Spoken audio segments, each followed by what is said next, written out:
শেখ হাসিনার হাতে গড়া ট্রাইব্যুনালেই তার বিরুদ্ধে বিচার হচ্ছে জুলাই আগস্ট হত্যাকাণ্ডের। এ মামলার বিচার এখন প্রায় শেষ পর্যায়ে।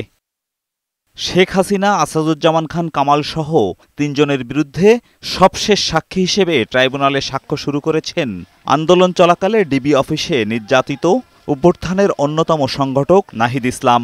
জুলাই হত্যার মাস্টারমাইন্ড শেখ হাসিনার বিরুদ্ধে প্রথমবারের মতো বুধবার সাক্ষ্য দিতে ট্রাইব্যুনালে যান এনসিপির আহ্বায়ক নাহিদ ইসলাম। পুরো ঘটনার পক্ষ থেকে কিভাবে ডিজিএফআই আমাদেরকে চাপ প্রদান করেছে, পুলিশের ভূমিকা, ছাত্রলীগের ভূমিকা, অন্যান্য বাহিনীর ভূমিকা, আওয়ামী লীগের রাজনৈতিক নেতৃবৃন্দের বক্তব্য, তাদের ভূমিকা, এই বিষয়গুলো এসেছে, যেটা আমরা অভিজ্ঞতা লাভ করেছি আন্দোলনের সময়, সেই ঘটনাগুলোই আমি বলেছি।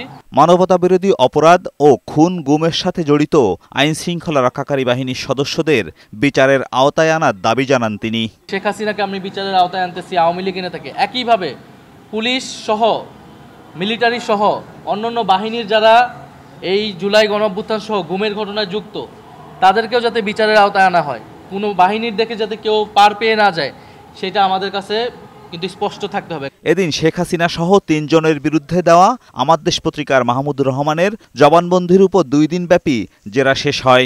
বলেছেন যে শেখ হাসিনা বলেছিলেন যে ভারতকে তার সরকার যা কিছু দিয়েছে এটা অন্য কেউ দিতে পারবে না এবং এটা ভারত সরকার মনে রাখবে। সেই তথ্যটি তিনি দিয়েছেন আদালতকে এবং এর মাধ্যমে আদালতকে তিনি জানিয়েছেন যে এগুলো প্রমাণিত হয় যে ভারত সরকারের নিয়ন্ত্রণে শেখ হাসিনা বাংলাদেশকে শাসন করতেন।